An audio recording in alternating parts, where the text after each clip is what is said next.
Guys, अब हम फिर से आ गए हैं Indian polity by M Laxmikanth को कंटिन्यू करने। इस वक्त बज रहे हैं 10:25 सुबह के और ये मेरा सेटअप है, वो मेरा लैम्प है और शुरू करते हैं। ओके, सबसे पहले तो जो मैंने नोट्स बनाए हैं ना, उसमें मेकिंग ऑफ द कॉन्स्टिट्यूशन में 8 मेजर कमिटीज़ आती हैं और 13 माइनर कमिटीज़ आती हैं। Okay, 8 major committees and 13 minor committees. लेकिन मेजर कमिटीज़ और माइनर कमिटीज़ में सिर्फ बहुत सारी कमिटीज़ के नाम हैं और उनके हेड्स के नाम हैं, तो इसलिए आई थॉट कि हमें ये डायरेक्टली बुक से पढ़ना चाहिए। ओके, सो मेजर कमिटीज़ हैं जैसे कि union power committee Jawaharlal Nehru, union constitution committee Jawaharlal Nehru, provincial constitution committee Sardar Patel. ठीक है, यूनियन पावर्स, फिर कॉन्स्टिट्यूशन बनाने वाली एक यूनियन यानी सेंट्रल और प्रोविंशियल यानी जैसे स्टेट हो गए, स्टेट कॉन्स्टिट्यूशन कमेटी। ठीक है, फिर आता है ड्राफ्टिंग कमेटी है डॉक्टर बी.आर. अम्बेडकर की। उन्होंने पहला ड्राफ्ट बनाया था ना हमारे कॉन्स्टिट्यूशन का। पहला क्या, जितने भी ड्राफ्ट्स बनाए थे वो हमारे उस टाइम के लॉ मिनिस्टर थे, तो डॉक्टर बी.आर. अम्बेडकर हो गए ड्राफ्टिंग कमेटी के हेड। उसके बाद advisory committee on fundamental rights, minorities, tribals and excluded area Sardar Patel. जितने भी माइनॉरिटीज़ के काम है वो सब सरदार पटेल सर के लिए हैं। उसके बाद फंडामेंटल राइट्स सब कमिटी। देखो, इस जो माइनॉरिटीज़ के लिए है उसमें बहुत सारे 5 सब कमिटीज़ हैं। एक फंडामेंटल राइट्स के लिए है, ठीक है, एक माइनॉरिटी सब कमिटी, एक नॉर्थ ईस्ट फ्रंटियर, एक नॉर्थ वेस्ट फ्रंटियर और इसके बीच में एक excluded and partially excluded areas. इन सब के भी हेड्स के नाम आपको याद करने हैं। फिर आता है rules of procedure committee, state committee and steering committee. ठीक है, ये सारे जो है ना सिर्फ नाम है, आपको याद करने हैं। ओके, फिर आता है माइनर कमिटीज़, जिसमें माइनर कमिटीज़ जो हैं वो मतलब स्ट्रेट फॉरवर्ड चीज़ों के लिए हैं। ठीक है, जिसके लिए छोटी छोटी कमिटीज़ भी काफ़ी रहेंगी। For example finance. देखो, ये सारी जो है ना, ये सब बड़ी बड़ी चीज़ें, ये वाली जो है थोड़ी सी सिंपल, मतलब उतनी ओवर कॉम्प्लिकेटेड उस समय तो नहीं थी। ठीक है, तो इसलिए उन्होंने माइनर कमिटीज़ में रखा फाइनेंस एंड स्टाफ कमिटी। फिर उसके बाद आए credentials committee, house committee, order of business committee, ad hoc committee. ठीक है, देखो house, credentials, business committee on chief commissioner. ठीक है, expert committee on finance provisions, linguistic provinces. ठीक है, special committee for examination of draft constitution, press gallery committee, ad hoc committee for citizenship. ये सब देखो, ये सब थोड़ी सी स्ट्रेट फॉरवर्ड चीज़ें, मतलब ये सब चीज़ें तो होनी ही चाहिए। तो ये वाली सारी आ गई माइनर कमिटीज़ में, और ये वाली जितनी है ये थोड़ी सी कॉम्प्लिकेटेड और सेंसिटिव चीज़ें थी उस टाइम के लिए, तो इस वक्त उन्होंने उस टाइम के लिए मेजर कमिटीज़ में इसको रखा। अब हम आ जाते हैं अपनी ड्राफ्टिंग कमेटी पर।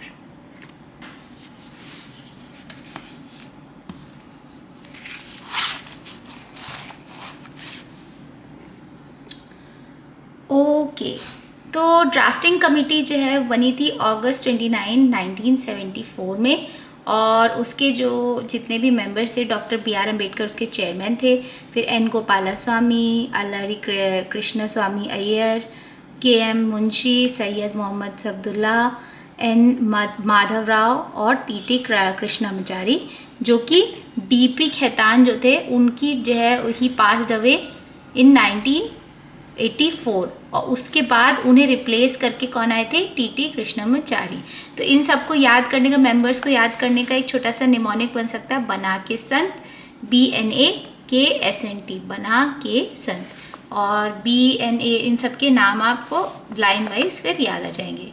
ओके, सो ड्राफ्टिंग कमेटी जो थी वो फर्स्ट ड्राफ्ट बनाती थी हमारे कॉन्स्टिट्यूशन का। ओके, सो फर्स्ट ड्राफ्ट बना था 1948 फरवरी में।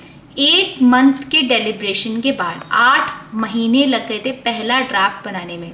तो सेकेंड ड्राफ्ट बना था अक्टूबर में, पहला बना था फरवरी में और सेकेंड बना था अक्टूबर में 1948। ठीक है, उसके बाद जो है ना नेक्स्ट हेडिंग आती है इनैक्टमेंट ऑफ कॉन्स्टिट्यूशन, लेकिन मैंने इसको इसी में कंटिन्यू कर दिया है क्योंकि ये सेम चीज़ चल रही है, ठीक है। उसके बाद फिर हम फाइनल ड्राफ्ट जो थी, फाइनल ड्राफ्ट को फर्स्ट रीडिंग बोला गया था। देखो जब फाइनल ड्राफ्ट बन गया तो उसके बाद उसको रीड करके उसमें जितने भी चेंजेस लाने थे उनकी बारी थी, ठीक है।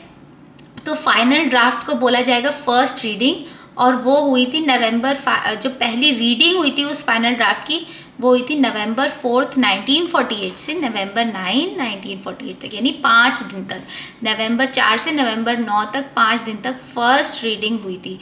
सबसे पहले पहला ड्राफ्ट बना, 8 महीने लगे, फिर दूसरा ड्राफ्ट बना, और उसके बाद फिर फाइनल रीडिंग अक्टूबर के बाद नवंबर, 1 महीने के अंदर फाइनल रीडिंग, फर्स्ट रीडिंग आ गई, फाइनल ड्राफ्ट, ठीक है। अब हम आ जाते हैं अपनी सेकेंड रीडिंग पे कि सेकेंड रीडिंग कब हुई। सेकेंड रीडिंग देखो, जब सेकेंड रीडिंग हुई तो उसमें क्लॉज बाय क्लॉज कंसिडरेशन चालू हो गया, ठीक है। हमने एक एक क्लॉज को फिर उन्होंने देखना शुरू किया। वो हुआ नवंबर 14, 1948 में, और वो कब तक चला, अक्टूबर 17, 1949 तक, यानी लगभग 1 साल लग गया, ओके।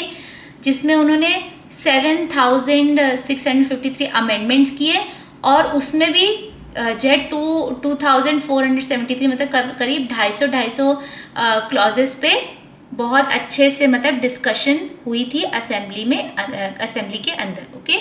फिर आई हमारी थर्ड रीडिंग।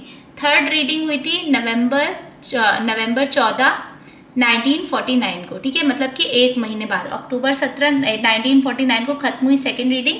फिर थर्ड रीडिंग हुई नवंबर 14, 1949 को। तो B.R. अम्बेडकर ने कहा कि अब जो हम थर्ड रीडिंग के बाद जो भी हम कॉन्स्टिट्यूशन बन के आता है हमें उसे पास कर देना चाहिए, क्योंकि भाई टाइम जो है हमारा, मतलब इसमें अगर आप देखो, अगर आप इम्प्रूवमेंट करने के पीछे पड़ते रहोगे कि एकदम परफेक्ट बने तो कई साल लग जाएंगे, कई साल लग जाएंगे, फिर भी वो परफेक्शन नहीं आ पाएगा। तो उन्होंने कहा कि अभी हम इसको पास कर देंगे जैसा है वैसा ही, और उसके बाद तो आगे तो अमेंडमेंट्स होते ही रहते हैं, एडिशंस होते रहते हैं कॉन्स्टिट्यूशन में, है ना। तो लेकिन इसका मतलब ये नहीं है कि हमें फिर उसके वेट करने के लिए हम लोग पास ही नहीं करेंगे। तो उन्होंने कहा कि constitution as settled in the assembly be pass, उन्होंने कहा कि उसे पास करो, जैसा भी कॉन्स्टिट्यूशन सेटल हो जाएगा थर्ड रीडिंग के बाद। तो फिर जब नवंबर 26, 1949 आया तो कॉन्स्टिट्यूशन को, जो भी कॉन्स्टिट्यूशन डिस्कस हुआ उस टाइम पे, उसको पास कर दिया गया और उसको साइन कर दिया गया बाय द प्रेसिडेंट, और 395 आर्टिकल, जिसमें 395 आर्टिकल्स थे और 8 शेड्यूल्स थे, ठीक है। Doctor B.R. अम्बेडकर जो उस टाइम के लॉ मिनिस्टर थे, उनको नाम दिया गया father of constitution of India and chief architect of constitution of India, okay. फिर हम आ जाते हैं इन्फोर्समेंट ऑफ द कॉन्स्टिट्यूशन पे, ठीक है। अब ये आए कि चलो भैया कॉन्स्टिट्यूशन अब पास हो गया, ठीक है, तो हमें कैसे उसको इन्फोर्स करना है लोगों के ऊपर। तो citizenship, election, provisional parliament, temporary and transitional provisions और शॉर्ट टाइटल्स, मतलब कुछ चीज़ें थी जो मतलब नवंबर 26, जिस दिन मतलब उन्होंने कॉन्स्टिट्यूशन पास किया, एग्जैक्टली उसी दिन उन्होंने ये सारी जो मेन चीज़ें थी उनको उन्होंने एनफोर्स कर दिया लोगों के ऊपर कि ये सारी चीज़ें तो आ ही गई, ये चीज़ें लागू हो ही गई हैं। तो इन सब के आर्टिकल्स है, आर्टिकल 5, 6, 7, 8, 9, 324, 366, 367, 79, 80, 88, 391, 92 एंड 93, ठीक है। ये सारे जो आर्टिकल्स हैं इन मेन चीज़ों के, वो जो है नवंबर 26, 1949 को ही एनफोर्स कर दिए गए थे, अप्लाई कर दिए गए थे, जिस दिन कॉन्स्टिट्यूशन पास हुआ, ठीक है। तो रिमेनिंग प्रोविजंस जो थे मेजर पार्ट के, वो नवंबर 26, 1950, यानी कि उसके कुछ महीने बाद अगले साल जनवरी 26, 1950 को जो है रिमेनिंग प्रोविजंस जो थे उनको भी लागू कर दिया गया। तो उसे बोला गया डेट ऑफ कमेंसमेंट, और डेट ऑफ कमेंसमेंट जनवरी 26, 1950 इसलिए भी चुनी गई क्योंकि उस टाइम पे क्या था, पूर्ण स्वराज डे था, ठीक है, after completion of Lahore session 1929 by in INC, Indian National Congress, ठीक है, INC मतलब इंडियन नेशनल कांग्रेस। तो इंडियन इंडिपेंडेंस एक्ट 1947 और गवर्नमेंट ऑफ इंडिया एक्ट 1935 को रिपील कर दिया गया, वापस ले लिया गया। देखो कहने का मतलब यह है कि जो उन्होंने ये जो नया कॉन्स्टिट्यूशन बन गया था, अब तो फाइनली हमारा कॉन्स्टिट्यूशन बन गया था ना, तो अब वो इन्फोर्स होगा। तो जो पहले के जो चले आ रहे थे कि इंडियन इंडिपेंडेंस एक्ट चला आ रहा था, गवर्नमेंट ऑफ इंडिया एक्ट चला आ रहा था, इन सबको वापस ले लिया गया, उन सबको रिपील कर दिया गया कि अब इसकी ज़रूरत नहीं है, अब हमारे पास एक प्रॉपर कॉन्स्टिट्यूशन है, ठीक है।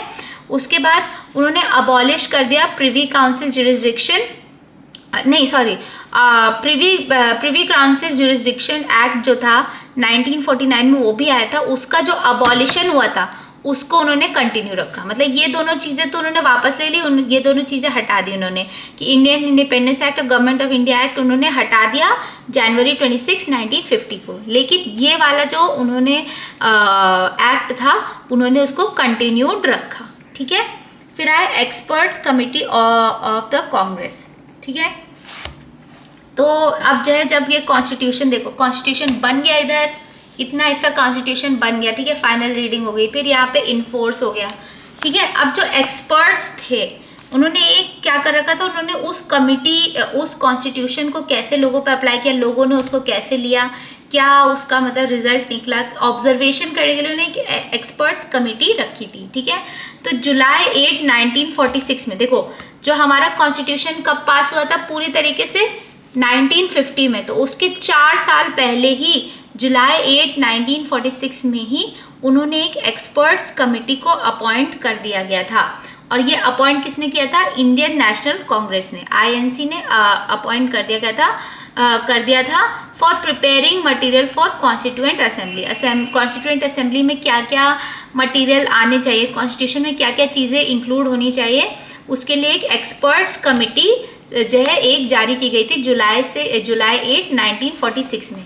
तो कमेटी में जो है जवाहरलाल नेहरू चेयरमैन थे, उसके अलावा जो है 7 मेंबर और थे, M S F. Ali, K M. Munshi, N. Gopalaswami Ayyangar, K T. Shah, D R. Gadgil, Humayun Kabir और के.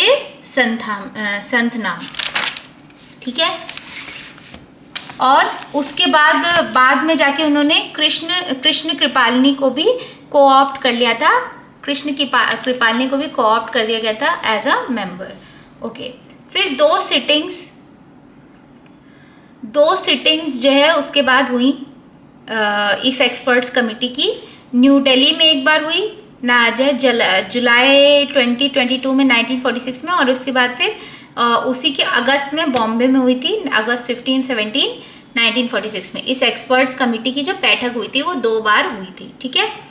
अब ये सब कुछ हो गया, मतलब फाइनली हमारा कॉन्स्टिट्यूशन बन गया, ठीक है। एक कॉन्स्टिट्यूशन एक बार आ गया, अब उसमें आगे चीज़ें होती रहेंगी, तो अब ऑब्वियसली उसका कुछ क्रिटिसिज्म होगा, ठीक है। उसमें कुछ लोग कहेंगे भैया इस कॉन्स्टिट्यूशन में ये कमी है या ये चीज़ें हैं, तो वो क्या क्या क्रिटिसिज्म हुआ हमारे इंडियन कॉन्स्टिट्यूशन का, उसे पढ़ते हैं। सबसे पहला क्रिटिसिज्म था कि नॉट अ रिप्रेजेंटेटिव बॉडी, ठीक है। क्यों नहीं थी, क्योंकि जो इस कॉन्स्टिट्यूएंट असेंबली के मेंबर्स थे ना, जो इस ओके मेरा कैमरा फोकस कर रहा है क्या, ओके, जो इस कॉन्स्टिट्यूएंट असेंबली के मेंबर्स थे वो यूनिवर्सल अडल्ट फ्रेंचाइज जो थी उन्होंने सेलेक्ट किया था, उन्होंने उसको इलेक्ट किया था, लेकिन पीपल ऑफ इंडिया से डायरेक्टली उनका इलेक्शन नहीं हुआ था, ठीक है। जो इंडिया के, भारत के जो निवासी थे उन्होंने, नॉर्मल लोगों ने, नॉर्मल सिटीजन्स ने उन लोगों का इलेक्शन नहीं किया था, बल्कि यूनिवर्सल अडल्ट फ्रेंचाइज ने उनको इलेक्ट किया था। तो फिर वो रिप्रेजेंट कैसे कर सकती है, फिर वो जो है भारत के लोगों की जो है ज़रूरतों को कैसे रिप्रेजेंट कर सकती है अगर उन लोगों ने इनको सेलेक्ट ही नहीं किया। तो इसलिए not a representative body, members were elected by universal adult franchise, not people of India, ठीक है। सेकेंड पॉइंट उनका क्या था कि नॉट अ सॉवरेन बॉडी, ठीक है। सॉवरेन बॉडी मतलब, सॉवरेन का मतलब होता है दोस्तों कि अपने आप में इंडिपेंडेंट और एकदम बिल्कुल सेल्फ सफिशिएंट, ठीक है। लेकिन वो एक सॉवरेन बॉडी नहीं थी, क्योंकि देखो तुम लोगों ने पहले से, हम लोगों ने पढ़ा था ना कि 1934-1935 में ये सब कॉन्स्टिट्यूशन बनाने की बात होनी शुरू हो गई थी, है ना, चीज़ें मतलब कॉन्स्टिट्यूशन बनाने की तरफ बढ़ने लग गई थी, ठीक है। तो इतने साल जब लेकिन हुआ ये सब कुछ, तो ब्रिटिश गवर्नमेंट तो तब भी जो है हमारी इंडिया पे तब भी रूल कर रही थी ना, वो तो 1947 में छोड़ के गई है। तो इतने समय तक क्या था, इतने समय तक जितनी भी कॉन्स्टिट्यूएंट असेंबली की गैदरिंग होती थी, डिस्कशन होता था, वो ब्रिटिश गवर्नमेंट की परमिशन से होता था। अगर वो ब्रिटिश गवर्नमेंट की परमिशन में है तो वो अपने आप में सॉवरेन बॉडी कैसे हो सकती है हमारी कॉन्स्टिट्यूएंट असेंबली? तो इसलिए it was not a sovereign body. उसके बाद तीसरी चीज़ जो क्रिटिसिज्म था कि बहुत टाइम कंज्यूमिंग उन्होंने करी है, मतलब कि उन्होंने बहुत ज़्यादा समय लेकर कॉन्स्टिट्यूशन बनाया। इन कंपैरिजन उन्होंने बोला कि भैया आपने तो सिर्फ फर्स्ट ड्राफ्ट बनाने में ही 8 महीने लगा दिए, फिर सेकंड ड्राफ्ट बनाया, उसके बाद फिर 1 महीना और लगा दिया, फिर फाइनल रीडिंग फिर आपने कई दिनों तक करी, फर्स्ट रीडिंग करनी शुरू करी। जब फाइनल ड्राफ्ट आ गया, फाइनल ड्राफ्ट आने के बाद आपने फर्स्ट रीडिंग करनी शुरू करी, फिर सेकेंड रीडिंग करी, फिर थर्ड रीडिंग करी, है ना, इतना सब कुछ किया।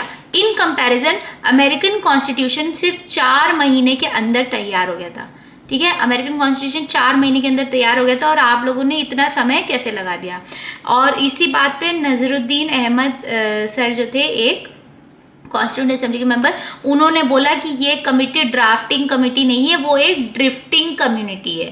ठीक है, ड्रिफ्टिंग मतलब धीरे धीरे बह रही है, मतलब इनके अंदर कोई स्पीड नहीं है, कोई मतलब वो नहीं है, जो है टाइम ये लोग बहुत कंज्यूम करते हैं।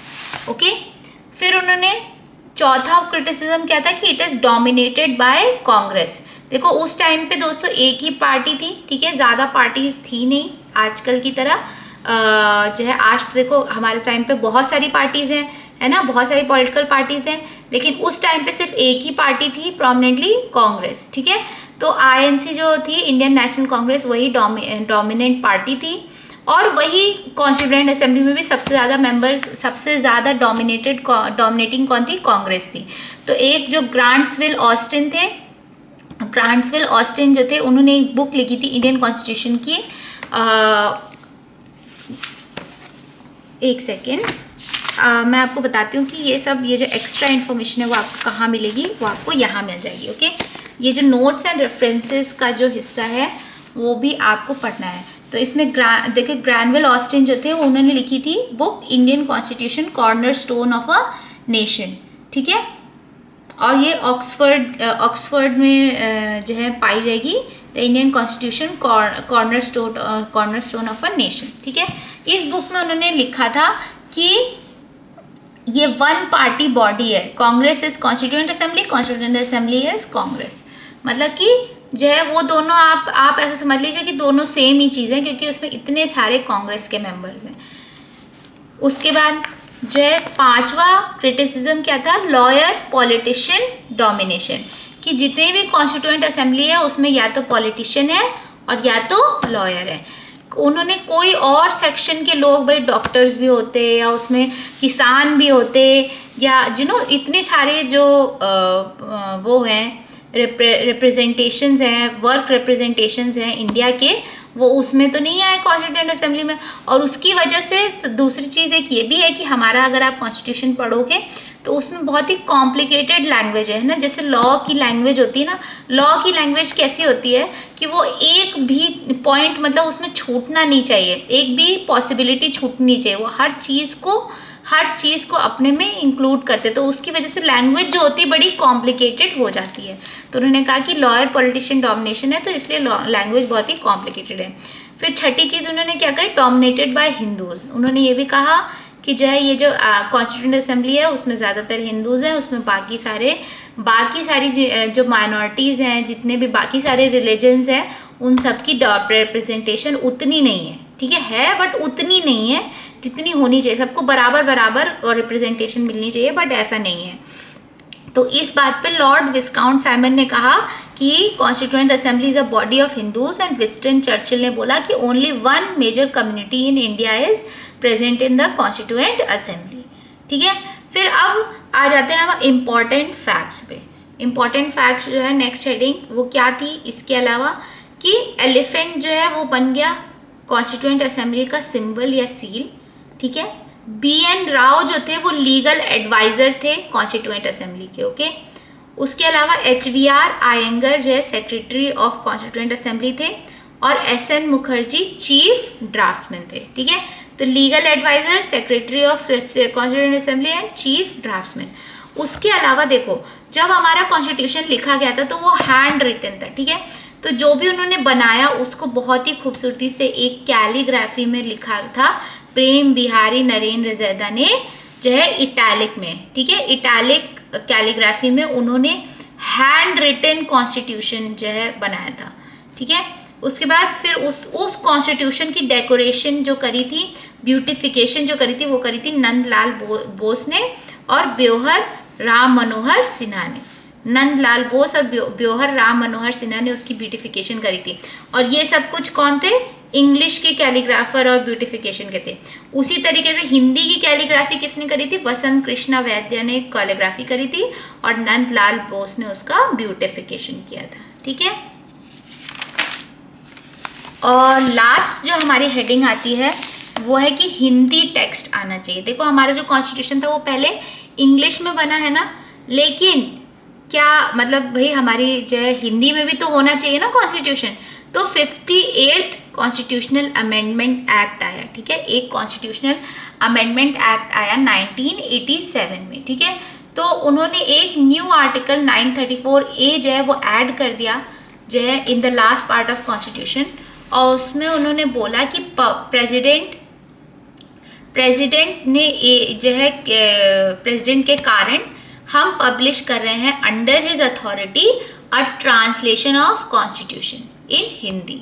हमारे कॉन्स्टिट्यूशन को हिंदी में ट्रांसलेट किया जाएगा। सब कुछ एकदम एग्जैक्टली सेम मीनिंग का होना चाहिए, ठीक है। एग्जैक्टली वही जो इंग्लिश में है वही हिंदी में होना चाहिए, ठीक है। और हर एक अमेंडमेंट का ट्रांसलेशन होना चाहिए। अगर सेम मीनिंग नहीं हुई तो प्रेसिडेंट उसको रिवाइज कराने के लिए पूछ सकते हैं, ठीक है। रिवीजन कराइए आप, लेकिन सेम मीनिंग होनी चाहिए। और जो हिंदी का टेक्स्ट है वो भी एक अथॉरिटेटिव टेक्स्ट है हिंदी में, ठीक है। उसकी उतनी पावर है जितनी इंग्लिश टेक्स्ट की है। तो यहाँ पे हमारा मेकिंग ऑफ कॉन्स्टिट्यूशन हमारा खत्म होता है। अब हमारे बुक में लेट्स ओपन,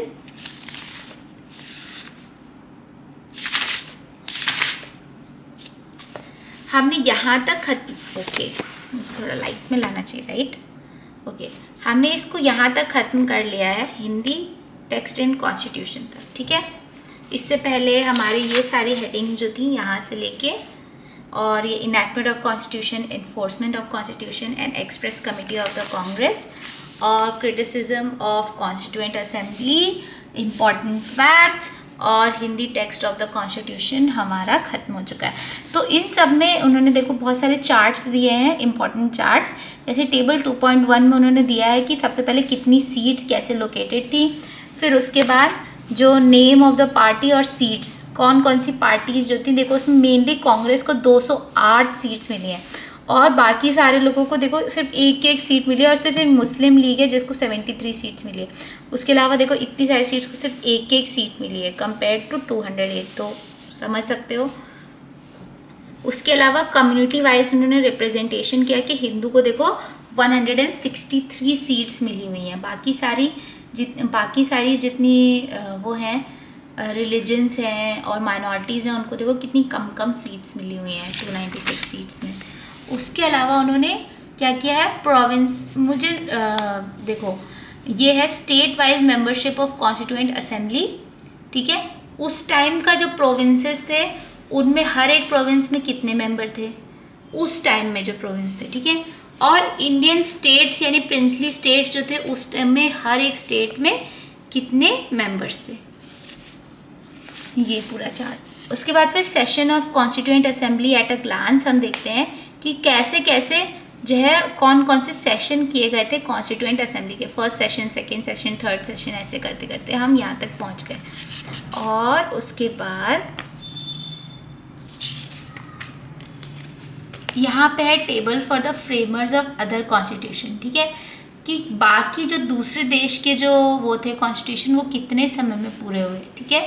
और उसके बाद articles related to short title जो है कौन कौन सा आर्टिकल नंबर, कौन कौन सा आर्टिकल नंबर में कौन कौन सा सब्जेक्ट मैटर आता है, ये हमारे कुछ चार्ट्स दिए हुए थे इस चैप्टर में। और इसी तरह से ये चैप्टर ख़त्म होता है और अगली बार हम पढ़ेंगे chapter 3 which is the salient feature of the constitution.